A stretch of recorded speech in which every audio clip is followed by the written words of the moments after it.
Je suis... Oui. Je venais de la fac de l'université. J'avais les cours. Donc j'étais dans Bombona. J'étais assise juste à l'extrémité lorsque deux personnes sur la moto sont venues. Pour la première fois, comme d'habitude, je tiens toujours mon sac entre mes bras. Il a essayé. Maintenant, je tenais. Maintenant, on dirait qu'il avait quelque chose pour couper. Maintenant, je tenais. Il a brutalisé ma main. Il m'a tapé fort et puis il a pris le sac.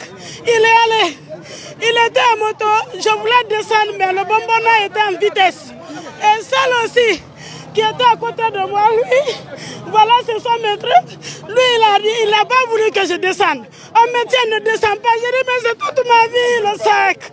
J'ai mon ordinateur dedans. C'est dans ça que je fais mes travaux. Je suis chercheur. J'ai dit, laissez-moi le suivre. C'était un peu arrêté. Je suis descendu. Moi, j'étais... un taxi pour la suivre. Mais je n'ai pas eu l'occasion. Mais à présent, ce que je demande, c'est mes dossiers. Je sais quoi là-bas? J'ai de l'argent dedans, d'une valeur de 400 000. J'ai mon ordinateur, j'ai mon backup dedans. J'ai tout ce que tu connais comme objet de recherche. J'ai tout ça dans mon sac. J'ai mon passeport également. Donc je prie, s'ils peuvent au moins me laisser mes papiers. C'est encore mieux que de tout emporter. Qu'est-ce qui a été emporté? Un sac, hein? Un sac à dos, bien sûr, de couleur noire. Un sac à dos de couleur noire, c'est ce qui a été emporté. Avec tout son contenu. Avec tout son contenu. Vous demandez quoi aux autorités de vous aider? Parce qu'effectivement, moi j'étais derrière vous, à quelques mètres, j'ai effectivement vu le motard là, mais moi-même j'ai essayé de suivre, mais impossible. Qu'est-ce que vous demandez aux autorités? Je demande aux autorités de m'aider. Si par exemple je sais que là où je suis, ça serait très difficile pour moi de récupérer tout le contenu, parce que c'est pas facile de percevoir quelqu'un pour dire que c'est le sac de quelqu'un. Il est déjà à moto et c'est un jeune. Donc je demande aux autorités vraiment de prendre leurs dispositions parce que c'est récurrent. La semaine dernière, ma camarade de la même boîte a été aussi volée. La même chose, le sac emportait tout son contenu. C'est après le lendemain, on nous a appelé, on a vu sur Facebook, ils ont laissé ces dossiers et ils ont mis là-bas que la personne vienne chercher. Alors, il n'y a même pas une semaine. Celui qui va retrouver, pour vous retrouver, comment? Est-ce que vous avez un contact? Oui, j'ai 2 contacts à donner pour me retrouver. On peut appeler le 622 97 32 38 ou on appelle le numéro de mon mari qui est 628 02 73 65. Je pense que comme ça, là, je pourrais au moins récupérer mes autres documents. Vous l'avez donc compris, effectivement, l'acte s'est produit non loin du carrefour Koza sur la route de Lambani. Effectivement, c'est un vol à l'arraché. C'est 2 individus qui étaient sur une moto TVS, je crois. Donc l'un a arraché donc le sac de cette dame-là qui est totalement à l'arme. Et puis aujourd'hui, elle lance un appel donc aux autorités, mais aussi aux personnes de bonne volonté, puisque son sac contient plusieurs de ses documents, notamment son ordinateur. Vous voyez, elle est à l'arme, donc veuillez donc l'aider à retrouver donc son sac. Puisque moi j'ai vécu les faits. Hein. J'étais à quelques mètres derrière, mais j'ai vu le sac. Moi je pensais que même c'est quelqu'un qui voulait tomber quoi. Hein? Voilà, ils ont arraché le sac, ils sont partis avec. Le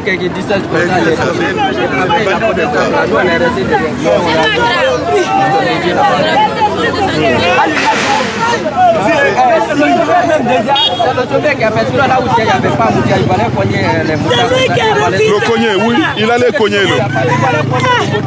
Il n'a pas voulu coopérer parce que je criais, il n'a rien fait. Il continuait. Le motard, hein? Il pouvait me laisser descendre. J'allais pouvoir le truc. Et puis cela me tenait de ne pas descendre. Non, aussi, il y avait des risques aussi. Hein. Je suis ému, je suis sidéré, je suis choqué. Et moi, en tant que citoyen lambda, nous, encore une fois, nous ne sommes pas la justice, bien sûr. mais on aide la justice à faire bien son travail. Nous, on part du fait que dans notre pays, il y a une devise qui s'appelle travail, justice, solidarité. C'est le dernier mot qui nous importe et c'est lui qui nous pousse à créer cette émission pour être solidaire avec nos compatriotes. D'abord, tout enfant béni, tout enfant qui aime sa maman, tout enfant qui aime ses sœurs, ses tantes, Bien sûr. pour lesquels on a un respect religieux et éternel, ne devrait pas agir de la sorte. Ça, c'est mon analyse personnelle. Deuxièmement, en écoutant la vidéo, chez les autres et dans tout pays normal, il y a une loi qui est prise contre les gens qui refusent ou qui acceptent d'être des personnes qui n'assistent pas des personnes en danger. Bien sûr. La non-assistance d'une personne en danger est une infraction et elle peut mener la personne à des problèmes jusqu'en prison. Je ne sais pas si je me trompe. Mais c'est une évidence. À plus forte raison, la complicité. Moi, je vois un complice dans cette affaire, c'est le motard. Ok, le conducteur du tricycle. D'accord. Le conducteur du tricycle devrait, quelles que soient les conséquences d'après, faire tomber le motard sur lequel il y a le voleur à la tire et dont le motard à deux roues est directement concerné. Bien sûr. Parce que c'est lui qui conduisait, le voleur il est derrière lui et c'est le voleur qui a agi sur la moto dont il conduisait. Donc il est autant voleur que le voleur qui a agi. Une situation comme ça, si c'était moi, en tant que citoyen guinéen, qui se rappelle de cette expression solidarité, dernier mot de notre devise, je tape le motard. C'est vrai. Je le tape, on tombe, les gens d'à côté vont obligatoirement venir pour comprendre ce qui se passe. On allait récupérer le sac et embarquer le voleur. Déjà, si une situation comme ça, tu le tapes, personne des deux motards, des deux qui étaient embarqués sur la moto ne va s'arrêter. Et ils vont libérer le sac. Ils vont laisser le sac. Et s'ils vont avec le sac, il y a quelqu'un forcément qui va l'arrêter parce qu'on a une expression ici à Conakry, au voleur en bonne langue, dès que tu le cries, même si c'est à l'endroit de ton père, on le prend. Non, là, c'est clair. Dès que tu dis Mouniati, on le prend. C'est clair, c'est une évidence. Ça, c'est clair. Mais pourvu que tu dises Mouniati, il faut que ça soit un vrai Mouniati et qu'on trouve que c'est un Mouniati. Tu as la preuve de son vol. Mouniati, pour ceux qui ne savent pas, c'est une langue de chez nous. C'est dit dans une langue de chez nous, le soussou notamment, pour dire voleur. C'est comme l'ivoirien, on le dit au voleur. C'est pareil. Et c'est un mot qu'il ne faut jamais prononcer à des endroits, l'exemple de Madina. Si c'était Madina, la dame n'allait que crier cela. On allait arrêter le gars et le mettre au respect. Alors, le complice, qui est le conducteur du tricycle, il apparaît dans la vidéo. Moi, en tant que citoyen guinéen, j'allais le mettre devant les autorités pourvu qu'il m'explique pourquoi il n'a pas accepté de s'arrêter. Alors que sa cliente est victime de vol. Depuis sa machine, son mobile, il devrait s'arrêter. À défaut de faire tout pour conduire la moto dans un ravin, il devrait quand même s'arrêter et laisser la dame prendre son pouvoir naturel pour courir derrière. Et quand on voit une femme courir derrière une moto, il n'y a aucune solution que de le bloquer, de bloquer la moto, de la bloquer. Ça, c'est indiscutable. Mais il est complice. Mais j'attends de comprendre mieux avec l'explication de madame. Madame Leno, bonjour. Bonjour. Je suis de cœur avec vous. Au nom de tout le personnel de Djoma, ce qui vous est arrivé n'est pas souhaitable. Et on profite de cette situation pour attirer l'attention de toutes les femmes. Pourvu que ce cas n'arrive plus. Il y a des voleurs entre nous, parmi nous, qui circulent sur moto, même dans nos maisons, qui volent, partout, qui font du vol à la tire. Ils peuvent tirer vos mèches, ils peuvent tirer votre sac, ils peuvent tirer votre téléphone. Vous êtes assis dans un taxi, la portière est fermée puisque les taxis à Conakry ne sont pas climatisés. Personne ne va monter les vitres. Tout le monde a des vitres baissées. Le monsieur, il est sur moto avec son ami voleur. Il passe pour guetter. Il ralentit devant, il récupère ton téléphone, il tire ta mèche, il tire ce que tu as de précieux, ton sac, ils accélèrent, ils fuient puisque tu es dans un embouteillage. La sécurité routière devrait être vigilante. Les citoyens, entre nous, on doit s'entraider, être dans la solidarité. Que tu sois devant ou derrière la victime qui est dans un mobile, si tu es sur moto, tu devrais accélérer pour mettre la personne en arrêt. C'est hyper important. Mais on est trop curieux pour rien. Le Guinéen est curieux pour rien. Quelque chose t'arrive, la première question, c'est de savoir qu'est-ce qui se passe. Au moment où tu expliques, il va, je suis désolé de le dire, il va chercher à comprendre ta couleur. On ne devrait pas avoir une couleur dans ce genre de situation. On ne devrait même pas avoir une couleur. On a une couleur, on est guinéen. À l'exemple de la Coupe d'Afrique, on doit nous mobiliser, solidarité, union, pour pouvoir régler nos propres problèmes. Et que quand un Guinéen ou une Guinéenne est victime de quelque chose, quelque part, quel que soit le type de victime, on doit sentir cela à nous et chercher une solution fiable. Et ce qui est désolant. Bon, moi, déjà, tout ce que vous dites, déjà, c'est pertinent, mais j'aimerais en tout cas poser un certain nombre de questions à madame, voilà, relativement même au conducteur du tricycle. Parce qu'on a dit que le tricycle, là, pourrait avoir sa part de responsabilité. Moi, c'est ce que moi, je lance. Voilà. Parce qu'il a refusé de s'arrêter. Un homme, en tout cas, qui analyse bien, doit déduire cela. Voilà, on va déduire, mais voilà, moi, vu que la dame, elle a parlé ou elle a expliqué sous le coup de l'émotion, et vu qu'elle est là, avec nous, là on va l'écouter calmement. C'est ça. Elle va nous expliquer ce qui lui est arrivé. À l'attention des auditeurs et téléspectateurs, vous savez, après vous aurez la parole. Si quelqu'un nous écoute et qui aurait retrouvé un sac noir, que la personne veuille bien nous contacter. Nous sommes Djoma. Qu'il prenne le sac et l'amener à Djoma, remettre à la sécurité avec la phrase: j'ai retrouvé ce sac quelque part. Et comme j'écoutais l'émission qui en parlait le dimanche, je vous donne le sac pour que vous contactiez la personne qui en est la propriétaire. Nous, on peut faire cela. On peut être la courroie de transmission entre vous et la propriétaire. Mais le mauvais, c'est de garder, voir le sac, le garder, refuser de l'amener. Ce n'est pas le contenu qui est important. Mais c'est les...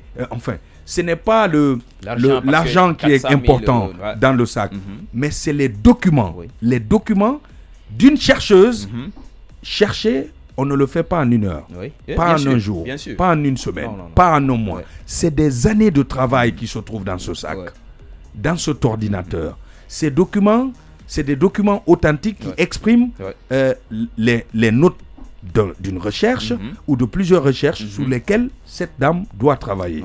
Alors, que la personne qui verrait ce sac avec ses contenus, que la personne soit gentille, bon Guinéen, humain, pitié de la femme, et ramène ce sac jusqu'à Djoma. Si la personne nous écoute et que la personne sait qu'elle a retrouvé le sac, qu'elle appelle le numéro de Djoma, qui va s'afficher dans un instant pendant qu'on ouvrira l'antenne aux auditeurs et téléspectateurs, qu'elle nous appelle.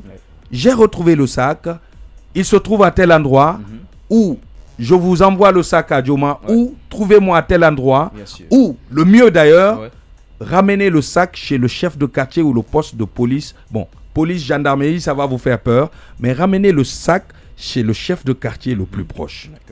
On nous appellera, on réglera l'affaire entre civil. Parce que vous penserez que vous allez être taxé de voleur du sac.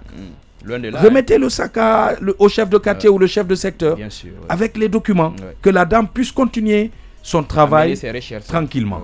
Madame Leno, rebonjour. Bonjour, merci. Nous vous écoutons. D'accord. Quand j'ai vu la vidéo, j'ai ri parce qu'aujourd'hui, au moins, j'ai repris le sourire. C'est ça. Dieu merci. Je vois l'émotion qui est dedans, mais elle n'est pas empruntée au fait. Je vivais vraiment le temps réel.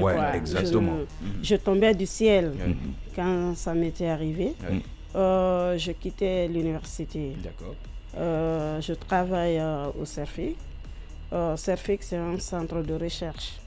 et de formation en infectiologie de Guinée, qui est à Donka. Donc vous êtes dans le domaine sanitaire. Oui, dans le domaine sanitaire, je suis médecin de formation et de carrière vraiment socio-anthropo. Parce que quand j'ai fini les études de médecine, j'ai soutenu. Ma vocation était vraiment de faire de la recherche. Donc c'est là que je fus hébergé par le centre de Mafreya, le centre de recherche de Mafreya. J'ai fait tant d'années là-bas et maintenant je me retrouve au CERFIC, mais le CERFIC, le centre de Mafreya, travaille en collaboration. Donc ce sont les mêmes travaux de recherche qui se passent. Donc présentement je suis en train de suivre mon master en acteur socio et développement local, MASDEL de Symphonia. Donc, je quittais l'université, j'avais cours, comme généralement tous les samedis, on a cours. Donc, le matin, je me suis rendue, j'ai suivi mes cours. Et de retour des cours, je devrais me rendre à l'université, comment dirais-je, à Donka, parce qu'on a nos encadreurs qui devraient recevoir un honneur. Et je voulais vraiment assister à cela parce que c'était ma première fois de vivre une telle cérémonie. Donc je suis sortie, c'était à 13h. Je suis venue, pour faire un retour en arrière, avant d'aller à l'école, j'avais cours à 10h, mais j'avais un rendez-vous médical où je devrais aller pour faire mes bilans biologiques. Donc je me suis rendue là-bas à Sangoya, où vraiment j'ai fait mon prélèvement et puis je suis revenue à l'école. Donc le matin, en partant, comme généralement, je suis dans un projet où j'ai l'obligation du résultat et dans ce cas, il faut que je suive mes cours, il faut que je parte sur le terrain, il faut que je fasse mes rapports quand je viens et j'ai l'obligation aussi de m'y rendre au service. Donc j'ai tout ça, j'ai dit bon, comme je dois aller et parfois je rate les cours quand je suis sur le terrain. Donc, mais j'ai des amis qui enregistrent les cours pour moi. Donc, quand je viens, quand je reviens du terrain plutôt, je récupère les cours. Donc, le matin, j'avais pris mon backup, qui n'est généralement pas avec moi. J'ai mis dans mon sac. Quand j'arrive, on va mettre les cours, les enregistrements, parce que c'est lourd. Donc, je vais prendre ces enregistrements et puis je vais m'en servir. Donc, je suis arrivée, on a fait les cours. Après, bon, j'avais les sous le matin, mais généralement, je n'aime pas ouvrir mon sac quand je suis en train de me promener, quand je suis en public. Donc, je prends l'argent, si j'ai de l'argent, j'enfonce, j'ai des poches cachées dans mon sac où je mets de l'argent. Tout ça, c'est pour éviter les éventuels vols. Voilà. Tout à fait. Donc, le montant qui m'était resté, après avoir quitté la clinique, je l'ai enfoncé. J'avais des petits sous, je suis arrivée. Donc, arrivée, j'ai trouvé mes amis dans la cour. Je les ai invités à déjeuner. Donc, je pense que j'avais quelque chose de 60 000. J'ai donné 50 000 là-bas. Il m'est resté 10 000 et quelques monnaies de 2 000. Après le cours, je me suis rendu compte que je n'avais plus de sous pour aller jusqu'à l'université. Donc, devant l'université, Symphonia, oui. J'ai fait un retrait sur mon compte.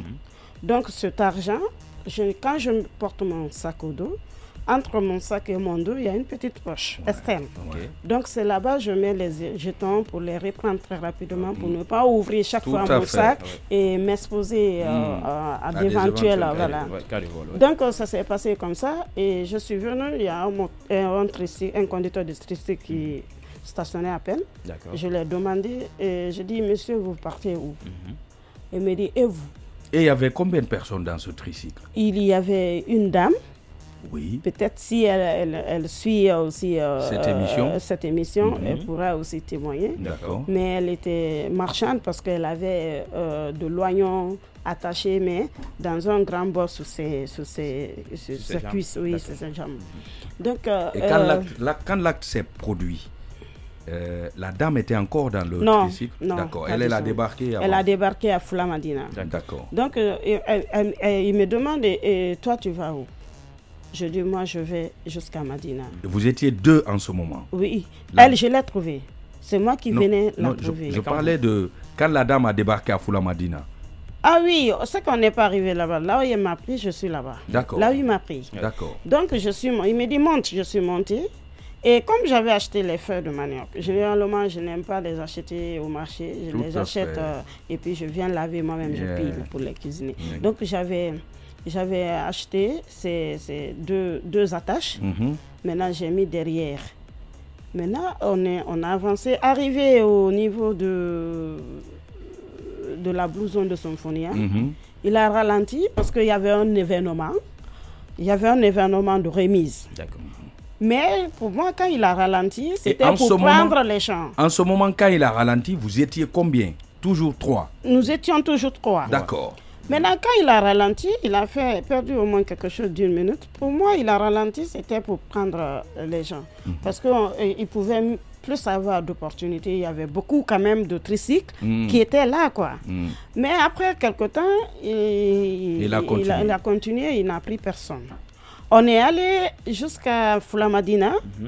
Il a débarqué la femme. La dame, on a continué. Donc, quand même, il arrivait à sélectionner, comment dirais-je, ses passagers. Soudain, il a émis un appel. Mais l'appel était vraiment douteux parce qu'il était là, il parlait, il était émotionné et d'un coup, le téléphone est tombé sous ses pieds. Maintenant, il laisse le téléphone là-bas, il dit coupe. Ce que je t'ai dit, c'est mieux de prendre coupe. J'étais derrière. Waouh, seul. Maintenant, oui, j'étais seul derrière, quoi. Maintenant, il prend le téléphone, il garde.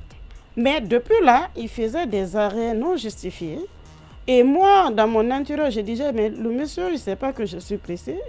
Tantôt, je me disais de descendre, de prendre un autre tricycle et de continuer. Il fallait. Maintenant, qu'est-ce qui se passe? Je continue dans ça, dans l'espoir peut-être de le remarquer. S'il ne change pas, je descends. Mais arrivé à un moment, il s'est arrêté encore. Il a pris une jeune, je peux dire une mineure parce qu'elle n'a pas 18 ans. Je pense petite, que c'est une mineure. Maintenant, elle a pris, celle-là, elle est rentrée, elle avait du biscuit à main.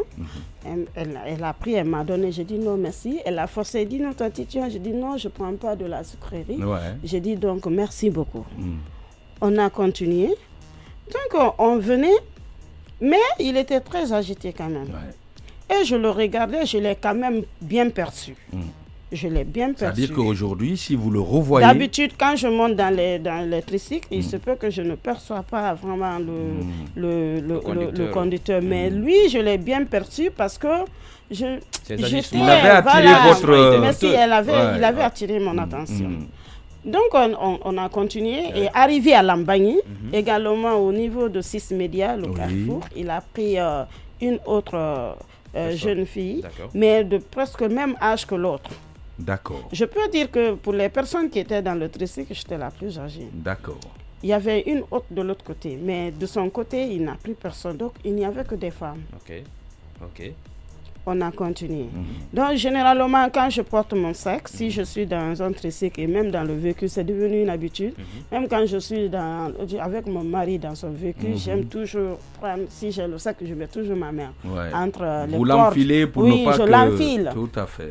Maintenant, j'avais mon sac enfilé, c'était comme ça. On est arrivé jusqu'à la station Cheldem. D'accord. De Nongo. D'accord. Entre la station Cheldem et je peux dire où le monsieur qui... Le pneumatique. Il y a un pneumatique à côté. Voilà. Entre les deux, paf, ils viennent sur la moto. Ça, c'est juste là. Oui, juste là. C'était à 13h. 13h30 comme ça. Et puis, on me pique le sac. Mais la façon dont ça a été retiré... Après tout, quand je suis revenue dans mes états, j'ai dit, bon, ça, j'ai été suivie et ils ont bien étudié ma position par rapport au sac. Tout à fait. Et ils se sont préparés, c'est-à-dire, c'est d'aller, on doit forcément récupérer le sac, quel que soit. Donc, j'ai senti, paf, un coup sur mon bras. Ils ont tapé et puis ils ont même tapé. Je peux dire qu'ils ont coupé parce que franchement, tout ce que j'explique là, l'histoire de tirer sac, de partir avec, ça s'est passé dans quelque chose de 30 secondes comme ça. Non, je salue leur professionnalisme. Ça. Non, si c'est un métier, ils l'ont bien appris. C'est la vérité. Donc, j'étais là, mais quand ils ont pris, j'ai crié. J'ai dit, mon sac, voleur. Il y avait des gens, il y avait des motards derrière, il y avait des motards devant. J'ai dit, mon sac. J'ai dit au monsieur, j'ai dit arrête, parce qu'au moment où je lui disais d'arrêter, je pouvais descendre. Je prends un autre, une autre moto, deux roues, et puis je les poursuis. Même si je n'arrivais pas à les attraper, mais je pouvais avoir la possibilité de prendre soit la photo de la plaque. Tout à fait. Parce que je détenais mon téléphone, ils n'ont pas pu envoyer. Parce que 5 minutes avant, j'avais appelé mon mari. De dire aux enfants de sortir, je leur donne ces feuilles et moi je continue. Donc quand j'ai fini d'appeler, j'ai gardé le téléphone dans ma main comme ça et le sac était comme ça. Donc le téléphone est resté. Mais le conducteur de tricycle, il n'a pas coopéré. Et les mineurs qui étaient à côté de moi avaient peur au fait. Ils vont avoir Donc peur. elle me tenait par derrière ma chemise de ne pas descendre, histoire que ceci-là ne me fasse pas du mal. C'est faux. Mais sauf qu'elle ne savait pas aussi... Non, elle, je pense qu'elles sont innocentes. Non, je pensais que vous parliez non, les filles. Du tricycle, je parle des filles. Je parle des filles. Installées derrière, là. Oui. D'accord. Parce qu'elle ne réalisait pas jusqu'où je pouvais avoir mal en voyant mon sac partir, parce qu'elles ne connaissent pas le contenu. Donc, je leur ai dit de me laisser, quoi. Mais elle n'a pas accepté. Elle cherchait à me prouver. Non, quand tu descends, tu peux être victime d'un accident ou bien on te fait du mal. C'est vrai. Je dis, mais tu sais ce qui est dans mon sac? Je dis, je préfère aller. Mais le tricycle, il n'a pas... Il était là, mais même moi, il n'a pas dit. Il n'a fourni aucun effort. J'ai dit, gare, il refuse. Il refuse. Maintenant, c'est après quelques minutes, il est allé ralentir. Parce qu'il sait maintenant ils sont introuvables. Ce n'est plus évident de les retrouver. C'est la même équipe. Voilà. Donc moi, quand même, quand il a ralenti, il n'avait pas stationné complètement. Je suis sortie, j'étais sous émotion, j'avais encore de l'espoir. Je suis sortie, en sortant, j'ai sauté et puis je suis tombée sur mes genoux. J'ai même déchiré mon pantalon. Mais ça, je n'ai pas senti cette douleur. Donc il y a un autre motard qui m'a dit, madame, montez ici, on va aller. Je suis montée, on est venu jusqu'au niveau de là où la vidéo a été là. C'est là que je loge. C'est mon carrefour. J'ai dit au motard, j'ai dit pardon, fais-moi rentrer chez moi. J'ai dit parce que ça ne sert à rien de leur suivre. On ne peut plus les retrouver. Dans ce grand Conakry. Voilà. Et du coup, le journaliste qui a réussi à faire la vidéo, lui, il était dans la circulation, mais il était à quelques, je pense, 10 mètres de la situation. Il était dans la voiture? Il était en moto aussi. Il a vu. Mais il conduisait selon pas. Lui. Il conduisait pas. Non, il venait, mais nous, on était devant. Je parle du journaliste. Le journaliste, c'est pas lui qui pilotait la moto. Non, il était sur sa propre moto. D'accord. Donc, il a vu ça à distance. Il est venu. Mais au moment où il arrivait vers nous pour continuer pour chercher les voleurs, c'était trop tard. Il est venu, il dit, madame, ils ont pris ton sac. J'ai dit, oui, il n'a même pas perdu le temps. Il dit, je vais à leur recherche. Il a continué. Il est allé, je pense qu'il est allé jusqu'à, je ne sais pas qui peut celui seul. Il est mieux placé pour dire juste que oui, c'est limité, quoi. Mais il n'a pas eu gain de cause. Il s'est retourné. Maintenant, il m'a croisé au niveau du carrefour. Il dit, madame, j'ai tout fait, mais je n'ai pas retrouvé la trace des imbéciles là. J'ai dit, bon, c'est fini pour moi. Donc, c'est là, il me dit, est-ce que tu peux vraiment relater les faits? Comment est-ce que ça s'est passé? J'ai dit, oui, je peux essayer. Mais sous l'émotion, c'est vrai, tout à l'heure, je vous ai écouté, c'était bien de mettre la main sur le conducteur de tricycle pour deux choses. Premièrement, je pouvais mettre main sur lui pour non-assistance à la personne vulnérable. Et deuxièmement, je pouvais le prendre comme complice. Complice, mais il est complice. Pourquoi je le prends comme complice? Je sais que c'est pas évident. Il est dans le tricycle et les gars, ils sont à moto. Donc, mais la situation, le contexte dans lequel ça s'est passé, la circulation n'était pas très fluide. On était au ralenti. C'était facile en ce moment. Donc, très facile. même si lui, peut-être il n'avait pas la capacité de le faire, mais qu'il me laissait descendre. Mais est-ce que là où ça s'est passé, là, est-ce qu'il y avait des agents de sécurité au moins? Bon, je n'ai pas perçu d'agents de sécurité. Enfin, le tronçon qu'elle a décrit, voilà. Les agents de sécurité, c'est au niveau du pont de Nongo ici et au Carrefour Koza. Mais entre là où le sac a été pris et devant, tu n'as des policiers. Bon, tu as une gendarmerie de toute façon au niveau de la rentrée, la deuxième porte de rentrée de Kaporo, une brigade de gendarmerie y est. Mais le temps d'aller voir la gendarmerie... je me dis que c'est un endroit qui a été étudié. Oui, parce que ils connaissent les zones neutres. Ils connaissent là où sont stationnés les agents de sécurité. Tout à fait. Exactement. Maintenant, quel a été donc le comportement de ce conducteur-là? Une fois qu'il a stationné, que vous êtes descendu, qu'est-ce qu'il a fait au final? Bon, quand il a stationné, je suis descendu. Bon, quand il a ralenti, il n'a pas stationné.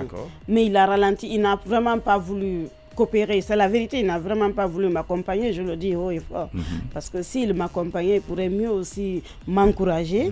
Et même s'il pouvait aussi laisser le tricycle, peut-être, s'il était vraiment solidaire, et poursuivre ensemble le motard, les jeunes qui m'ont piqué mon sac. Donc, mais ça n'a pas été fait. Mais sous l'émotion, il a continué. Moi, je suis descendu. Je suis venu à mon Carrefour, là où il y a eu la vidéo. Descendu, et il est venu nous trouver. C'est le gars qui paraît avec les feuilles de manioc à main dans la vidéo. C'est lui le conducteur. C'est lui. Quand il est venu, il s'est arrêté, je l'ai perçu, mais sérieux, j'étais sous l'émotion. Dès que je l'ai vu, je dis, maître, je ne peux pas te payer. C'est ça, c'est normal. Parce que je n'ai plus rien sur moi. Je dis donc, excuse-moi beaucoup, mais je ne peux pas te payer. Il dit, non, ça va. Et les filles étaient également là, parce que je les ai laissées derrière, en fait. Et eux, ils m'ont retrouvé en chemin. Donc, il a déposé, et mon mari également était vraiment... Il n'était pas dans ses états, il était dessus. Il ne savait pas vraiment quoi faire. Et là, j'étais avec la vidéo, je n'ai même pas perçu la présence du conducteur du tricycle. C'est quand j'ai vu la vidéo, j'ai dit, ah, lui, c'est lui. Donc, il est venu, il a donné, je pense qu'il a fait un geste, mais que je ne me rappelle pas. Il a dû prendre de l'argent. Avec quelqu'un ou... Non, sur lui-même, je pense, pour me donner. Le conducteur? Le conducteur de tricycle. C'est du cinéma. Je l'ai dit, j'ai dit, non, c'est bon. Il dit, non, tenez. Mais franchement, je ne sais plus si je l'ai pris ou parce qu'après là-bas, moi, je n'ai plus retrouvé d'argent. Donc, vous vous rappelez quand même qu'il vous a tendu? Oui, je me rappelle qu'il m'a tendu quelque chose à part les feuilles. Genre, pour compatir, voilà, d'accord. Dieu seul sait, mais... Donc, vous voyez maintenant, dans le cas juste, mon mari est venu, il dit, bon, allons, ce qu'on peut, c'est d'aller au commissariat. Faire une déclaration. Donc, il a pris deux motards. On est arrivé au Carrefour Koza. Il s'est arrêté. Il a vu les policiers. Il dit, mais je ne comprends pas. Et ma femme vient d'être victime de vol à la tire. Et c'est dans les parages juste là. Mais je ne comprends pas. Est-ce que vous avez vu un mouvement vraiment inhabituel par là? Mais sérieux, on a été déçus parce qu'ils sont restés indifférents. C'est comme si... ils n'étaient pas là pour ça, quoi. Bon, moi, ma question que je me pose, je ne sais pas si je me trompe, je ne sais pas qu'est-ce que la loi dit à propos de ce genre de situation, mais est-ce que le policier routier, si vous nous écoutez, vous pourrez nous appeler au moment venu pour nous éclaircir.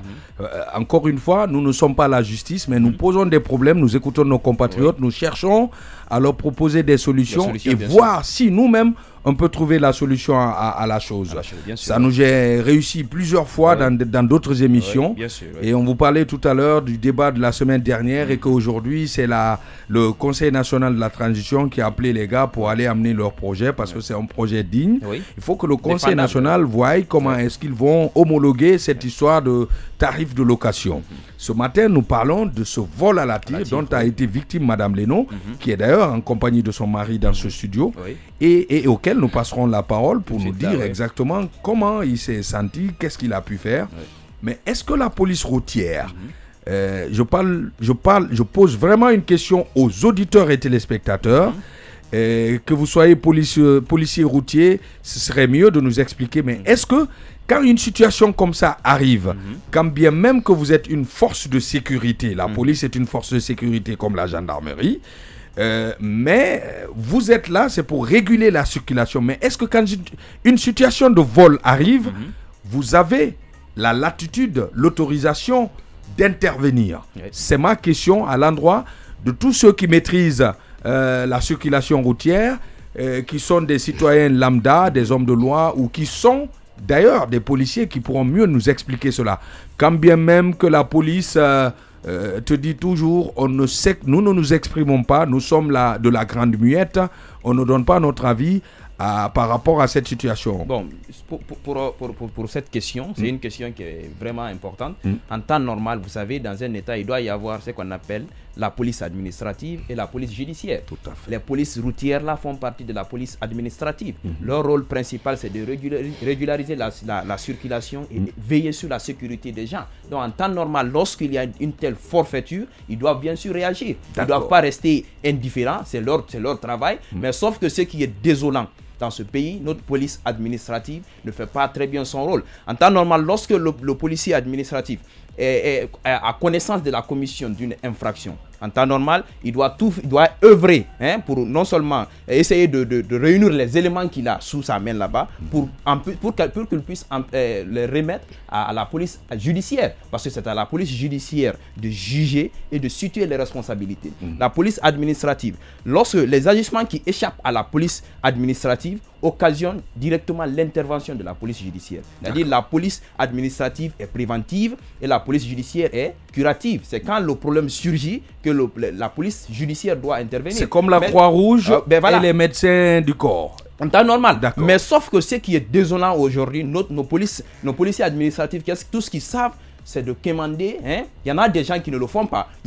Mais ce qui est désolant, il y en a des gens, M. Séné, nous avons des gens, nous constatons ce qui se passe dans la circulation. Ils ne se concentrent pas sur la sécurité des gens. Tout ce qu'ils savent, c'est quand peut-être un taxi a du surcharge ou que le motard vient sans casque, c'est tout ce qu'ils leur concerne parce qu'ils savent qu'ils peuvent percevoir quelque chose là-bas. Mais ils ne se concentrent pas sur ce qui se passe réellement dans la circulation.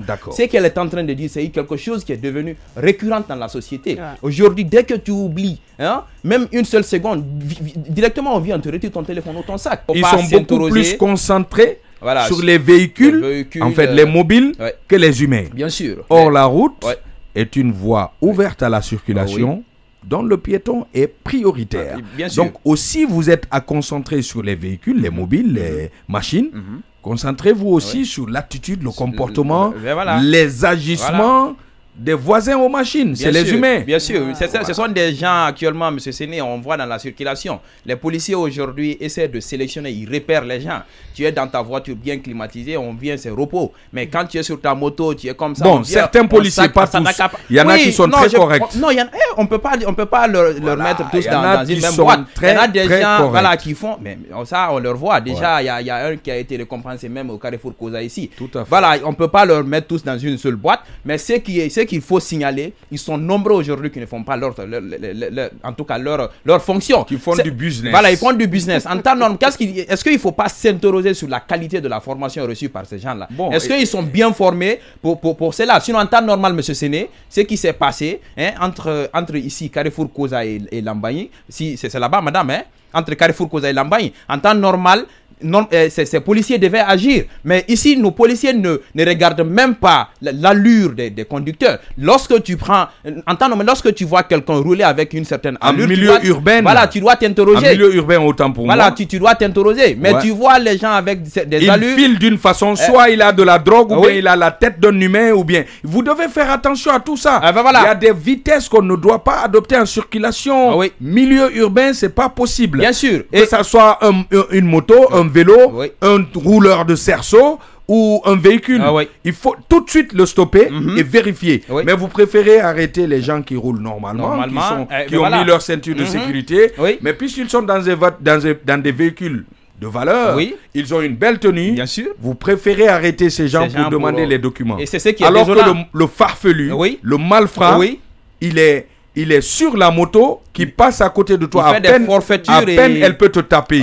Bien toi, sûr. policier, bien à sûr. peine elle peut te taper. Tu l'arrêtes pas, tu tournes la tête, tu souris. Et ce qui est marrant, nous avons des policiers qui ont des engins à leur disposition. Et même quand ils voient ces genres de forfaiture, ils ne réagissent pas. Tout ce qui les concerne, on dirait qu'ils sont dans des soucis là. Il y a la police mobile. Ben voilà. Comme il y a la gendarmerie mobile. Ben voilà. Mais c'est des gens, même quand ils remarquent des choses, ils ne réagissent pas. Et ce qui est également désolant, M. Séné, c'est la fracture de notre solidarité là. Parce que si Dame raconte que quand il y a eu vol à la tire, personne n'a réagi. À 13h, mon frère. À 13h. Et devant tout le monde, devant les motards. Sous le soleil piquant, tapant et chauffant de Conakry. Ben voilà, devant... Personne n'est venu à un endroit comme ça. Il y a toujours... tu as les pêcheurs à côté, tu as plein de gens. Bien sûr. Les gars, ils soulèvent la tête, ils regardent, ils disent... c'est là, le seul pays au monde où tu vois un homme et sa copine qui prend la décision de tabasser sa copine devant tout le monde.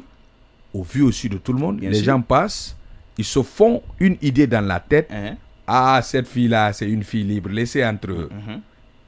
Tu peux mentir. Il y a des filles que tu prends dans un véhicule pour les aider à évoluer dans leur mobilité, qui débarquent de ton véhicule, qui tapent le capot, qui crient « donne-moi mon argent », alors que tu n'as fait que du bien.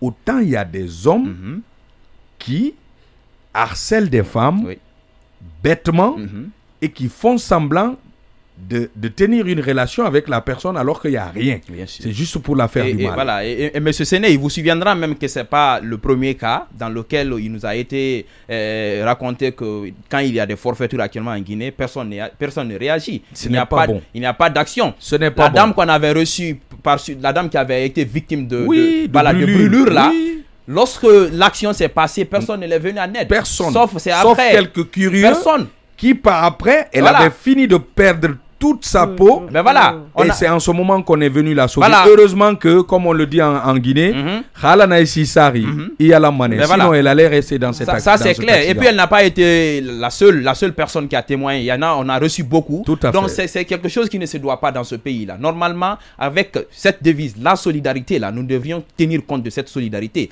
Mais actuellement, il y en a, des personnes ne s'intéressent même pas. Quand on te voit dans des problèmes, on te laisse dans les problèmes et personne ne te vient en aide. Et ça, c'est une désolation. Nous sommes actuellement, moi j'impute cela à la sécurité, je me dis que nous sommes dans une insécurité totale. Comment est-ce que des gens peuvent se permettre de voler en pleine 13h, en pleine 11h, ce n'est plus la nuit, hein. Avant c'était la nuit, mais actuellement ce n'est plus la nuit. Parce qu'ils savent que la journée, les gens ne peuvent pas croire des forfaitures comme ça puissent se passer. Donc ils sont hyper intelligents. Madame, dans son explication, elle a conclu par quoi?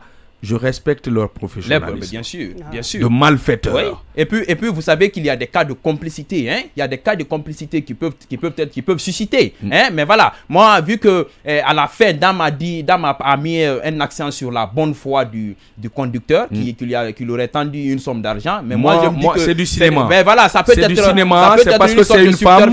C'est parce que c'est une femme qu'il a agi comme ça. Voilà. Moi tu me tends l'argent que je t'ai pas demandé. Je suis dans une situation comme ça. Oui. Tu as été quelqu'un qui a refusé de m'assister au moment où j'en avais besoin. Je te coffre. Bien sûr. Je te jure, je te coffre. On va se manger là-bas. On ne vous incite pas à la violence, mais il faut utiliser l'intelligence. On parle de vol à la tire à Conakry. Et Madame Leno, Christine, est victime. Bien sûr. Il est en compagnie de son mari. Monsieur Leno, bonjour. Bonjour, monsieur Diallo.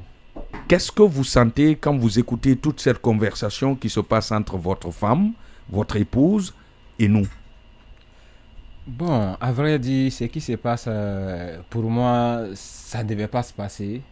Je suis tellement dépassé, même le samedi, le jour que l'acte s'est passé. Quand je l'ai vu, je n'en revenais pas parce que tout le public regardait. Bon, mais je imaginais là le travail qui était dans cette machine. Tout à fait. Je sais déjà quelque part ce qu'elle fait comme travail. Parce que quand elle fait déjà ses rédactions, avant de rendre, j'ai fait la lecture. C'est ça. De tout. Et des fois, c'est quelque chose de 40, 50, 45 pages, 55 pages. Wow. Donc, quand j'ai imaginé que oui, un rapport qui était presque vers la fin et que le sac a été emporté avec tout le contenu, je n'en revenais pas. Ouais. Donc, dès lors qu'elle est venue, bon, la première des choses pour moi, je me suis dit, bon, voilà ce qui s'est passé parce que pas loin 2022, j'ai été victime de vol de moto aussi, comme ça, juste, bon, ça c'était aussi la nuit, un de mes jeunes frères. Mais dès lors que ça s'est passé, j'ai dit, bon, allons à la police, nous allons faire la déclaration de vol, parce que c'est des personnes de mauvaise foi, et ils ont pris ces sacs. Tout à fait. Dans le sac se trouvent tous tes documents, y compris le passeport.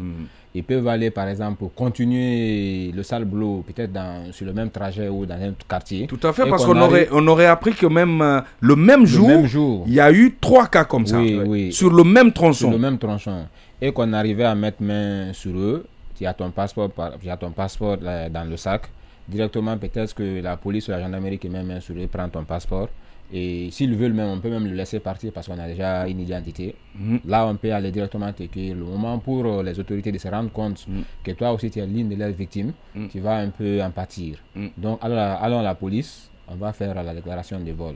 Sur le chemin, comme je l'ai si bien dit là, parce que quand tu regardes des Kipé à Lambaye, il y a 11 checkpoints. Partout, il y a la police, il y a la gendarmerie, il y en a 11. Et quand vous dites checkpoint, vous parlez de la sécurité. La sécurité. Quand je dis les forces de sécurité. Les forces de sécurité, là où la population peut se dire, oui, quand j'ai un mal, quand j'ai un problème, je peux trouver quelqu'un là qui est vraiment recruté par l'État pour ça, pour assister les gens.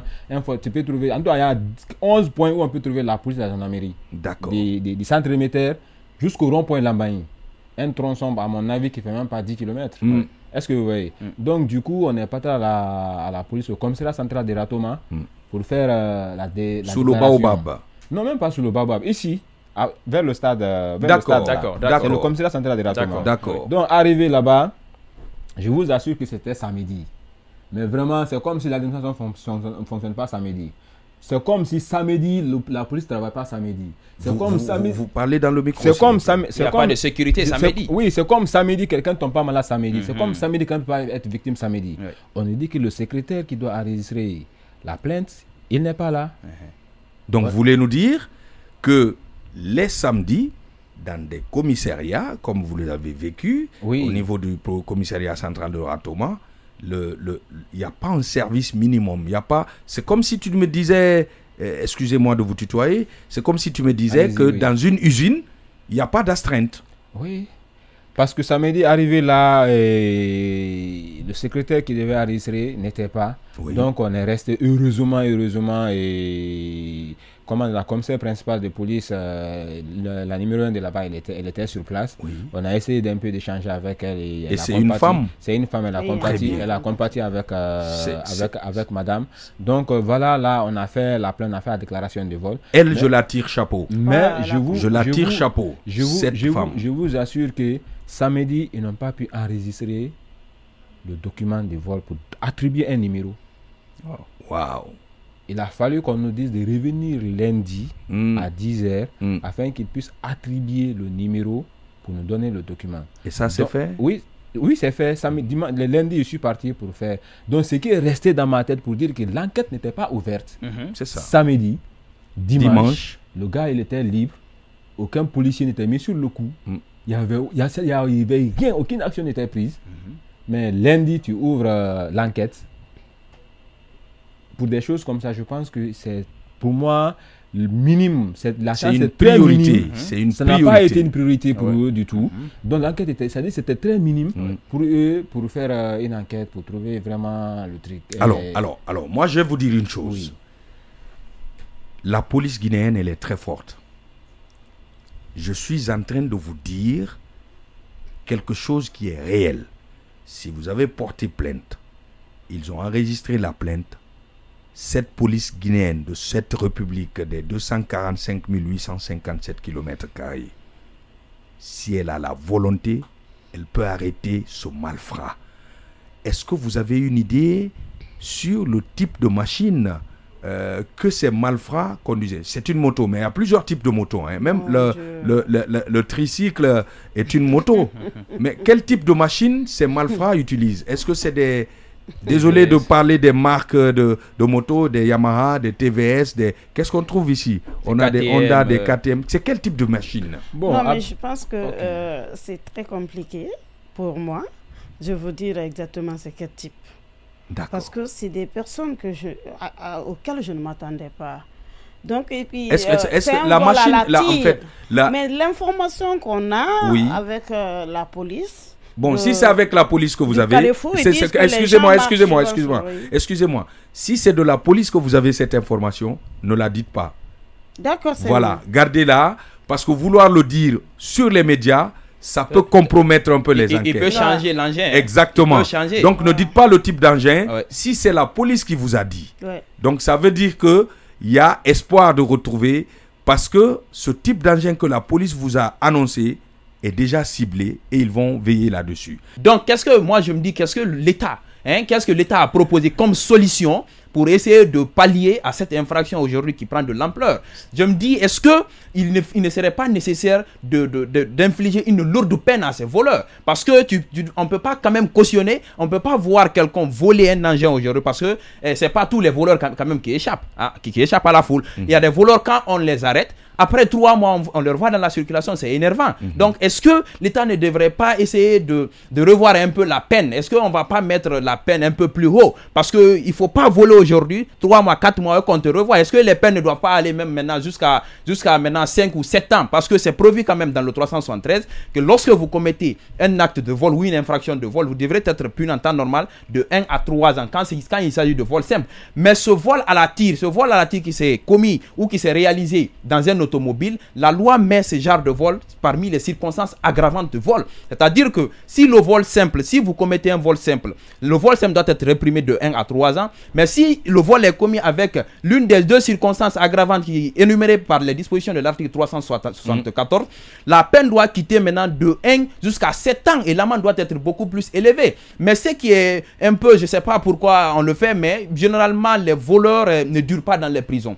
Parce que... bon, là, je me demande, c'est pourquoi je me dis que le gouvernement devrait beaucoup plus être attentif sur ce genre de cas. Parce que moi personnellement, j'ai assisté à un cas de vol dans mon propre quartier. Après quelques temps, la personne n'a même pas été déférée dans la maison centrale. Après quelques temps, on voit la personne dans le quartier. C'est énervant, monsieur Séné, c'est énervant. Donc moi, la question que je me pose, est-ce qu'il y a une bonne collaboration entre ces commissariats et les juridictions? Parce que lorsque on dépose ces gens dans les commissariats, et si les commissariats ne défèrent pas ces gens dans les tribunaux ou que dans les maisons centrales, on essaie de négocier là-bas dans les commissariats, ces gens auront toujours l'envie, ils diront qu'il n'y a pas assez de quelque chose de gravissime derrière, donc ils peuvent continuer à commettre leur forfaiture et arriver au commissariat, ils peuvent arranger. Il y en a des gens qui sont, là on ne peut pas négocier avec eux. Vous partez voir certains commissaires, même si vous avez des milliards, ils ne vont pas accepter. Ça c'est bon. Ils vont pas accepter. Mais il y en a par contre commissaires dignes. Parce que qui ont le patriotisme en eux. Voilà, en parlant de ces gens qui ne respectent pas ou qui ne contribuent pas plutôt au développement de la Guinée, il faut les commissaires gombotiseurs. Il faut saluer